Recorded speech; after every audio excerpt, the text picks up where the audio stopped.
I have waited Oh, so... just shut the up and do it already. You stupid old man. You don't get to rush this. Ooh, y'all know the saying, revenge is a dish best served cold. And ooh boy, did Abby serve it in every sense of the word. Cold weather, cold timing, cold-blooded. It felt like the stars aligned for her. Joel and Ellie, they never saw that shit coming. And now Ellie is left with even more guilt, more regret, and a deep, burning rage. Meanwhile, the threat from the infected is higher than ever. The town already devastated by a massive attack, and now they walk through the valley of the shadow of death. But without him, without Joel to lead them. Will Jackson survive? And will Ellie now follow this same cold path as Abby, seeking out her own revenge? Let's break it down.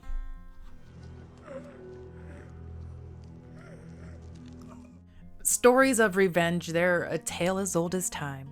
From the biblical story of Samson to the tragedy of Hamlet to the cold calculation of Star Trek's Khan, revenge has echoed through centuries of storytelling. It's woven into the fabric of human nature, how love and joy can so quickly unravel into grief and rage. When we lose something precious, when pain cuts too deep, we instinctively search for a cause, someone to blame. And all too often, that search ends in violence, in a thirst, not just for payback, but for justice. It's like a defense mechanism, a way humans cope with grief. Friedrich Nietzsche called this ressentiment, when the powerless redirect their pain towards a scapegoat. The ego refuses to see weakness in the self, so it invents evil in the other. For Abby, Joel became that other, that evil, that enemy. Not just the man who took her father, but the living symbol of all of her pain and grief. In her mind, it was biblical. An eye for an eye. You do bad things, you get punished. A sense of cosmic justice, an idea as old as religion itself. Now, Plato, he described justice as society's need for balance and harmony. All around the world, yin and yang, karma, God's judgment. Cultures have built beliefs around the idea that eventually the scales must balance. Now, if you've watched my Severance videos, then you're familiar with concepts from psychologist Carl Jung, who believed these ideas about justice and religion, they aren't just random, they're rooted deep in our collective unconscious. Our longing for justice and our capacity for violence, they're both part of what it means to be human. And so we created moral codes, social rules, a good versus evil framework, a social contract to tame our instincts. You break the rules, you're cast out. You be part of the group or you become the enemy. It taps into something tribal, us versus them. We protect our own, we demonize the other. We have a moral code, they are lawless pieces of shit. Our commander trained us to follow a code. We don't kill people that can't defend themselves. It doesn't matter if you have a code like me, or you're a lawless piece of shit like you. But even Abby bends the code when it suits her. Her crew looked uncomfortable as she tortured Joel. She was dragging that shit out longer than it needed to be. And yet they went along with it. Sigmund Freud once explained in his book Group Psychology and the Analysis of the Ego that in groups, individuals surrender their moral compass. The group becomes a new ego, and harming outsiders becomes easier or even justified. There are just some things, everyone agrees, are just fucking wrong. Abby has become their leader, their symbol, and questioning her now would be like questioning everything they fought and bled for. In her mind, Joel had it coming. But it's deeply hypocritical. She's furious that Joel killed her defenseless father, yet she kills a defenseless Joel. She believes what Joel did was universally evil, yet she never questions the morality of her own father's plan to kill Ellie. She doesn't even seem to care about the why. Again, it's the us versus them, the group's ego and identity at stake. To protect her own little ego, to avoid looking in the mirror, looking at the part her father and the Fireflies played, Abby, she just puts it all on Joel. And at the end of the day, Abby's revenge won't heal her. It reminds me of the scene in Kill Bill when Beatrix kills Vernita Green in front of her own child.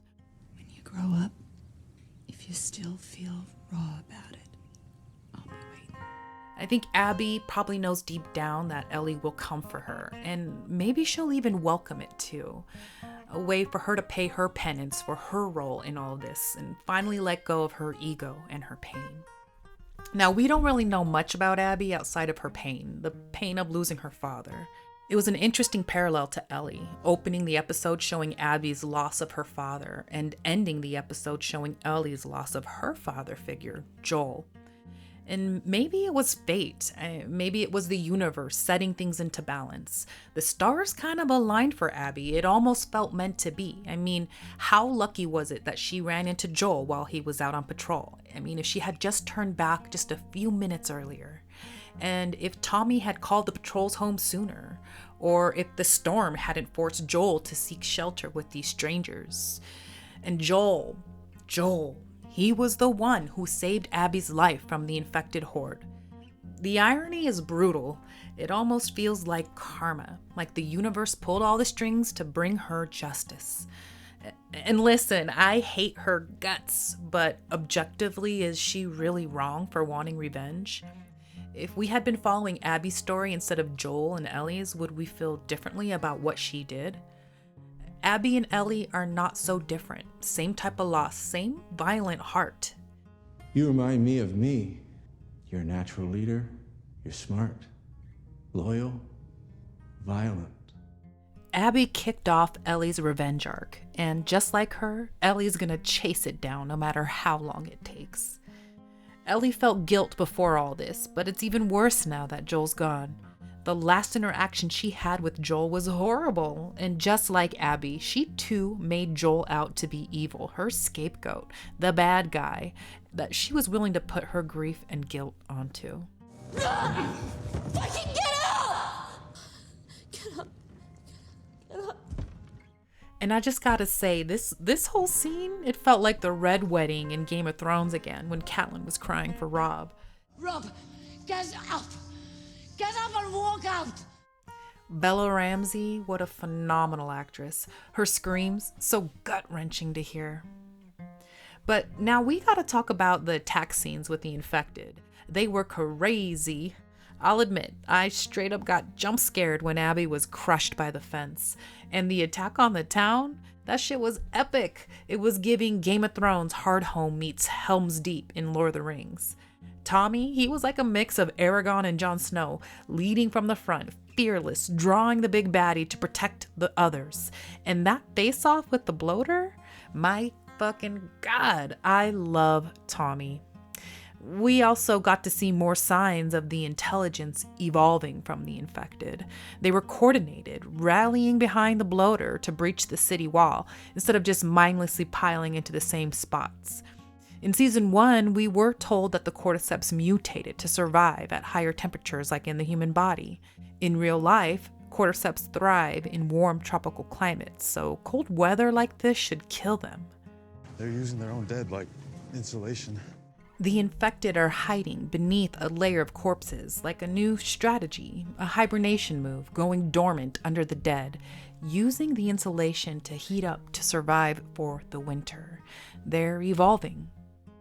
And the townspeople, well, they were ready, thanks in part to Ellie's warning to the council about the new super-infected. They had solid protocols, gas barrels, elevated shooting positions, coordinated retreat paths. Strategery. And now, hey, I'm no military expert, but they had 5 years to do some shit. I would have built a medieval-style moat with spikes at the bottom, or maybe even like a secondary line of traps on the inside of the city walls, just in case it got breached. Booby traps or something within the city perimeter. But I digress. They were pretty prepared, and they won. The moment the dogs came charging in to help, that was like Gandalf and the Rohirrim cresting the hill. Chef's kiss. But winning isn't everything. Not when it comes with so much death and destruction. The episode's title, Through the Valley, is a play on Psalm 23:4. Yea, though I walk through the valley of the shadow of death, I will fear no evil, for thou art with me. Thy rod and thy staff, they comfort me. The town of Jackson is in a literal valley, having just faced death, the infected, and facing the aftermath. Joel has been the protector and leader, the comfort for Ellie. She faces the world and the evil in it, her new target, Abby. All without Joel. They need a father. You don't. You're beyond that. I think just like Abby, Ellie's rage will lead her, her violence protect her, and by season's end, Abby will face her karma. Lastly, we learn a little more about Eugene, Gail's husband. When Ellie and Jesse hide out in his old grow operation, turns out Eugene used to be a firefly. That was a raw deal. Joel having to put him down. What are you gonna do? Couldn't be saved. We learn Eugene must have gotten bitten, and once again we see Ellie quietly burdened with guilt, wondering if maybe he could have been saved if she had died to make the cure. It's heartbreaking to watch her carry that continuously, but to me, Joel was right. A vaccine was a pipe dream. The world's too far gone. There's no returning it to what it was. And so now Ellie feels even more guilt. If Joel didn't save her, the Fireflies would have never came back for revenge. Joel too would still be alive. And look, I'm no scientist, but it just feels unrealistic. In the real world, fungal infections like ringworm or athlete's foot, they don't get vaccinated away. You have to use antifungals to kill them. And cordyceps, they're not just skin level infections, they fuse with the brain. Once it's in you, you're the fungus. There's no clean cure. There's no way to kill it without killing the host. Anyways, I'm not so sure if that will be the last we hear of Eugene and Gail or not, but it seems the show is continuing to breadcrumb details about them, so I have a feeling we'll see more. Well, that's all I got. Make sure you leave a comment below letting me know your thoughts. As always, if you like this video, please consider hitting the like button and be sure to subscribe for more breakdowns. Special shout out to my channel member. You too can get a member shout out by hitting that join button today. Your help and support really keeps this channel going, so thank you, thank you, thank you. All right, until next time, toodles.